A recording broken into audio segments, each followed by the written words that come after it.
Hey guys, Thunder E here, and today we're checking out the Poco X3 GT. Now, this is the latest device from Poco. Wanted to tell them thank you for sending this over, and it took me a while to crack this. Actually, it really took me a while. But anyway, the latest from Poco. And as you've known this year, Poco has released a ton of new devices out there. And I have to say that I'm impressed with the kind of variants they have. Now, the X3 GT is a very interesting device. It comes with a 6.6-inch display.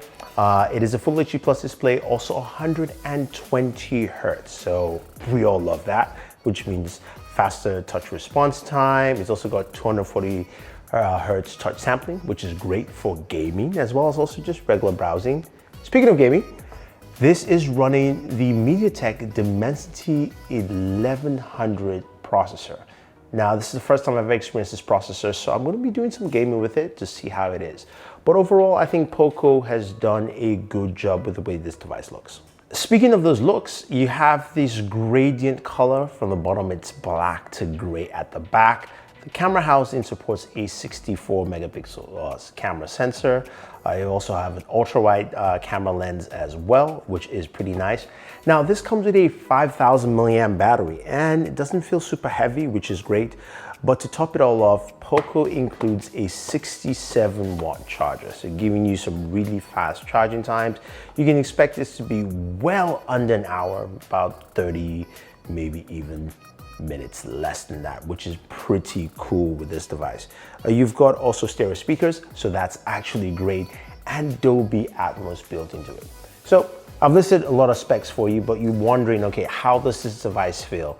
Honestly, I've been really impressed with Poco this year. The devices feel comfortable, easy to use. I like the integrated fingerprint sensor in the power button. I think a lot more companies should use that.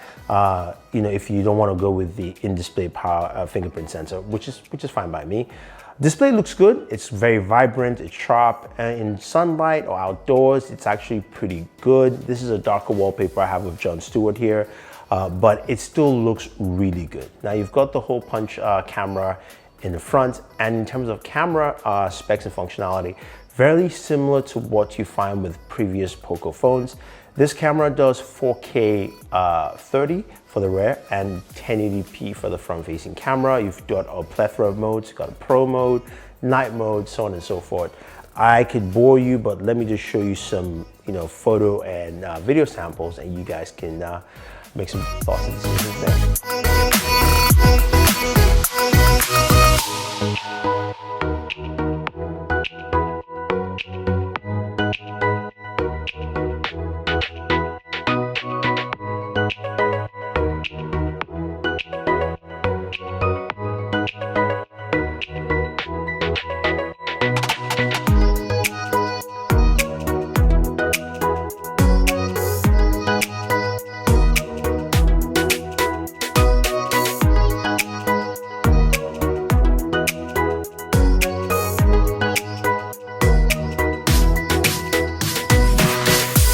Okay, so the photos looked good. Daytime photos are sharp and vibrant. I do like that. When it comes to low light photos, it's okay, but for a device like this, I think it's fine. And the video is solid for what it's offering. Now, let's get back to that Dimensity 1100 chipset. We, of course, did some gaming, and we decided to play the games we love to play on this channel. So starting off with Call of Duty Mobile. I was able to do the highest settings, but not every single setting with that. But it still ran well and smooth. Now, I couldn't use my benchmark tool, which is Geek Benchmarks, just because I think this chip is just not available yet. But I was able to read it off the, of course, inbuilt game tools that they do have with all the Poco phones. And it still ran that at 60 FPS, which is nice to see, and it ran well. Now we move over to a game like PUBG Mobile, which can be intensive in terms of performance. Now with PUBG Mobile, I couldn't do Ultra HD Ultra, but I could do Smooth Extreme, which is also a really high level to play at. And playing PUBG Mobile, I got 60 frames per second. Things ran well, that ran pretty smooth also. It was a very nice, fluid experience with that, 120 Hertz display. Really comes up very, very nice. Now, of course, the true test is Genshin Impact, right? How does it perform at 60 frames per second for Genshin Impact?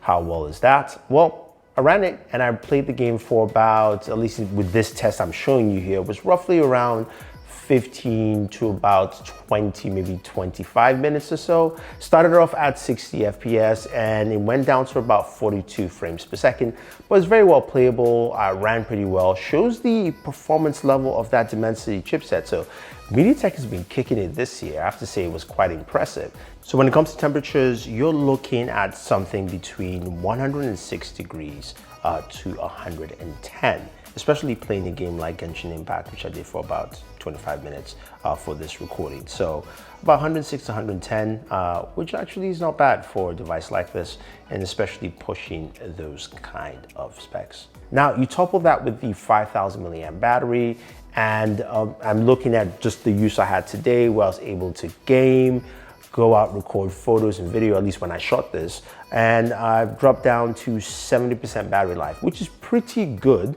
for doing all those tasks, especially just for a single day on a device like this. Now, you've got that 67 watt charger, so you're topping off really fast on the device altogether.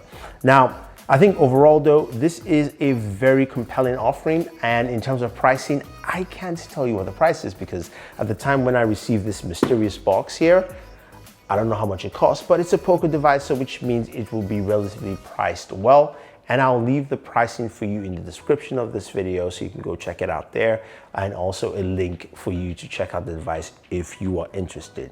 Overall, I think Poco's doing a really good job with devices this year. This is also a 5G device, which is the standard, I think, in 2021, and definitely makes sense. But if you have any questions or any comments about the Poco X3 GT, or you want to see some more gaming on that Dimensity chipset, let me know and I will do that on Board Gamer for you. Otherwise, guys, don't forget to like, share, subscribe, and always enjoy your entertainment.